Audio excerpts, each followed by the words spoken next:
Since the beginning of time and the creation of society, we as humans have constantly tried to improve our quality of life by inventing things like machines, medicines, and complex systems. And although most of these discoveries and gadgets have had some sort of major impact on the world, they also serve another really important purpose. That's right. It's a good way of letting people show off how big their donger is. Oh. I was just blinded by the balls on that kid. This random dude who invented fire, decently sized dong.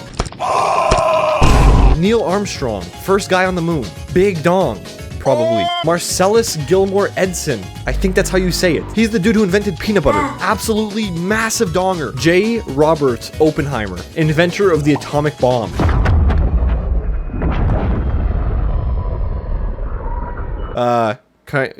Kind of a big dong, I guess. All that to say that there's been a bunch of different ways to flex on your haters IRL. 100 racks? But past all of these technological achievements and all of these life-altering inventions, there has been but one ultimate donger.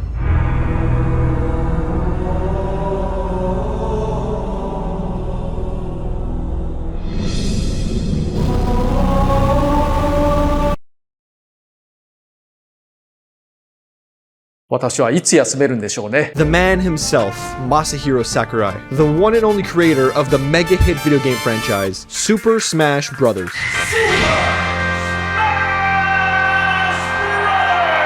He also created Kirby, but we're gonna talk about Smash today, I think. But congrats to all the Kirby fans out there. You're actually getting what looks like a playable game next year, so. Welcome to fucking...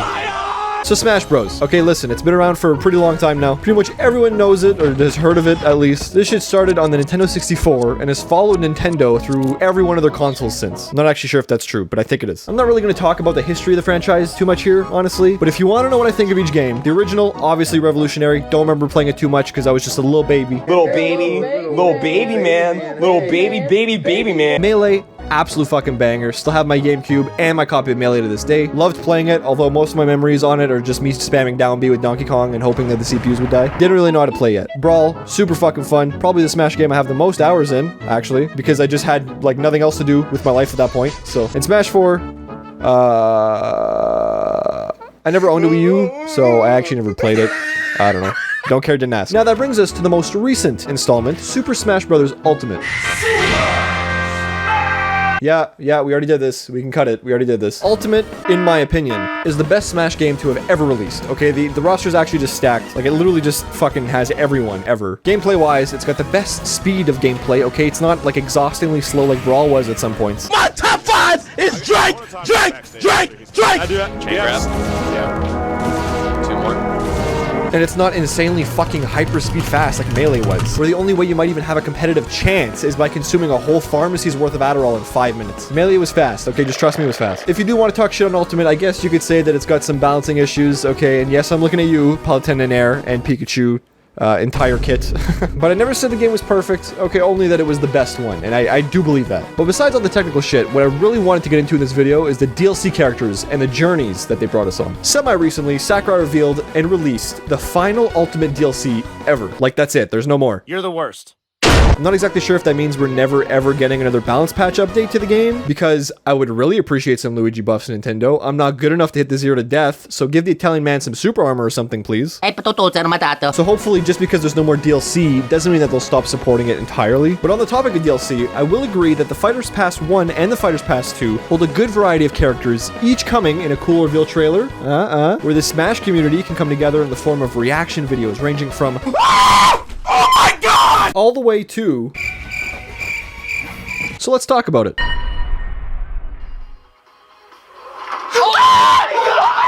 So no matter what you think of Joker now, his reveal, honestly, was pretty fucking sweet. Okay, listen, even if you had no idea who he was at the time, it was just cool to see a character from a game like Persona get in Smash. Like, I don't really like Persona, to be honest, but I really think it set the tone for future DLCs, because after such a surprising first fighter, it really made most people believe that, like, any character was possible. And that's really cool, I think.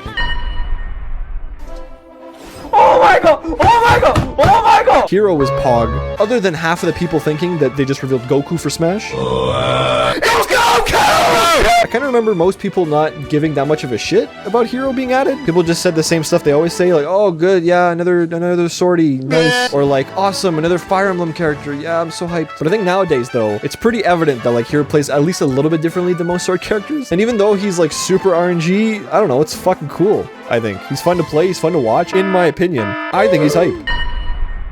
Now the boys are... No way! Banjo! Banjo! Okay, Banjo is pretty hype. This is a hype one. This was a character that a lot of people wanted in the game. Okay, I never actually played Banjo-Kazooie games, but it was really, really nice to see all the diehard fans get hyped for such a cool character being added. Like, I don't really know what most people think about him now, to be honest, but I think he's alright, I guess. Like, I don't know, he kind of plays, okay. Get the nah, son! No! Okay, now Terry, cool as fuck. For like 3 people. Never played the game he was from. Growing up, the fighting games I always played was Mortal Kombat. Look how that turned out. If I'm being honest, I haven't played Terry too much, just because I'm not like super interested. So every time I play Terry, I just get wrecked because I know none of his inputs. I also don't really like playing as Ryu or Ken, so I probably wouldn't like Terry if I gave him a shot. He looks cool though, like visually he looks kind of cool. It's a guy with a sword? Yeah. So, like... You have the hands of a healer. I remember when this character was revealed, everyone was expecting some crazy shit for the final fighter because it was the final fighter, right? It was the first pass. We didn't know we were getting a second one at the time, I think. And everyone's like, dude, it's gotta be Master Chief, bro. It's gotta be fucking Among Us, dude. But instead we got a Fire Emblem character. Hey, buddy. Sadly, a lot of people were disappointed with this. Okay, some people were hyped, but instead of those people actually being really hyped and showing off their positivity, they just all collectively decided that they should spend their energy spamming Twitter. So, I don't like playing Byleth, I don't like playing against Byleth, but it's a cool character for those who care, I guess. Let's go. Surely it's not the other one. Oh, who the fuck are you? Now, if I was the human embodiment of Nintendo, I probably wouldn't have opened my brand new Fighter Pass with a character that most people aren't gonna care about, and just to promote a new game that's coming out. But hey, what do I know? I'm just a random Canadian on the internet. That's all I am. In the present day, Min Min is regarded as the lamest DLC by many. So for the second time in this video, don't care, didn't ask. If I had to say something positive about her, her reveal was like visually really cool. I like what they did there. It looked awesome, I thought.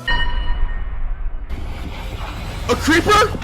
Oh my god! Holy shit, he actually made it in. Steve from fucking Minecraft. Yep, he's in Smash. We can finally have such iconic battles, such as Steve versus Mario, Steve versus Link, Steve versus Olimar. In my opinion, this was by far the most hype reveal and character to get added into Smash, period. Ages before the reveal of Steve, there were so many memes and jokes made about, like, Steve potentially joining Smash, and because of that, no one actually knew if we were ever gonna get him, and then we did. Like, what? Personally, I could say at least that I was excited for this. And the memes we got after the reveal, really good. Perfect. Beautiful. It's a real shame that nowadays I absolutely fucking hate playing against Steve because I find his playstyle just boring as shit. But the idea of him in Smash, like as a character, it's pretty hype. Trunks. Enough to do that. Trunks? No way, Sephiroth! Fuck you! This one came out of nowhere. I don't know if there were leaks of this character ever being revealed or not, since I don't really keep up with leaks, especially when it came to like DLC coming out, but I'm pretty sure a grand total of 0 people thought Sephiroth was coming to Smash, and that made it way more hype. Like, stop looking at leaks. It's so much more hype when we don't know.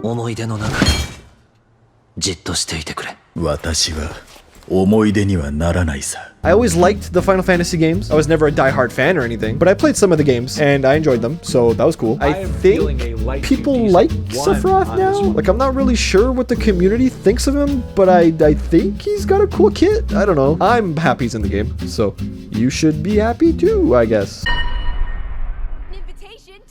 Finally! Oh my god! Oh my...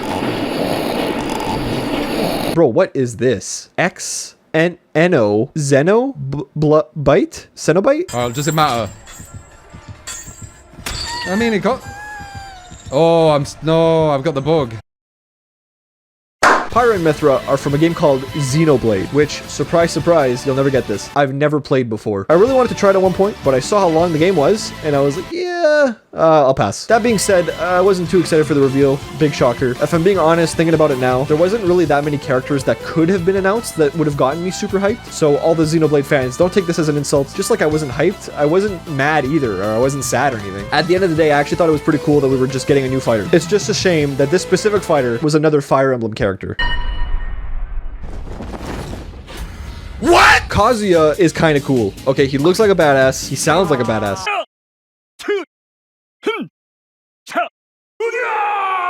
I don't really like his playstyle too much because it's kind of similar to Terry, I think. I don't like his franchise too much because I'm a Mortal Kombat fan, like I said. I don't really got much to say about him, to be honest. I remember that when he first came out, people were versing his level 9 CPU because it was just cracked and everyone was making videos on it. Everyone was getting just demolished, so that was entertaining, I guess. Today, though, when I go against the Kazuya online, I kind of just sigh because I know I'm dying in like 4 moves.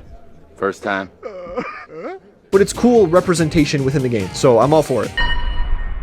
Oh, it's the last of it. Wait. Ah! Oh my God! Sora! And all that brings us to the final Smash Ultimate reveal, Sora.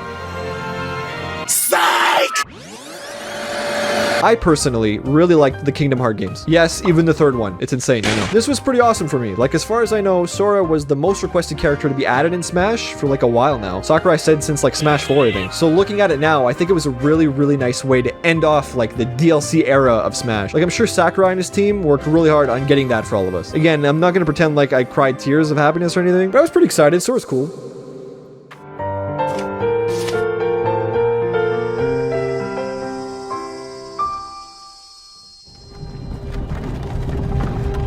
I was basically excited for every new DLC fighter to an extent because it's like, it's a new fighter, you know? Like, it's cool, I don't know. If I had to officially rank them in the order of how hyped I was when they were first announced, this is probably how the list would look. It's kind of funny though, because if I had to make the list based on how fun the characters are to play now, it'd be pretty different, I think. But, you know, that's just how life works. Not everyone's gonna live up to the hype every single time, but also sometimes you're gonna think some shit is like super lame or boring and end up being pleasantly surprised because it turns out to be a lot of fun. To quote Sir Sigmund Freud, it's the circle of life, baby. Trust me, he said that. I took a psychology course. And that's it. That's Smash Ultimate DLC. There was some extra stuff like sprinkled in, like Mii costumes, so technically characters like fucking Sans and Cuphead made it in. But other than that, that's pretty much what we got. Personally, I thought it was really fun trying to guess all the new characters as they were being revealed. It was fun at the time testing out all the new characters with friends when the DLC would initially drop. It was a wild time. I can't speak for everyone on this, obviously, but personally, I think Ultimate was and still is just like an insane game. It definitely left its impact on the gaming world and has actually kind of changed my life in some weird, crazy way. And now that I can look back on everything that's happened, I just want to thank Sakurai and his team for making this huge collection and reunion of games. And I honestly hope they just all take the fattest vacation imaginable. They definitely deserve it. But yeah, thank you all for watching. I hope you enjoyed this video. Pizza is pretty good. Please like and subscribe if you agree. And ignore this if you want the next Smash game to only be characters from Fire Emblem and ARMS.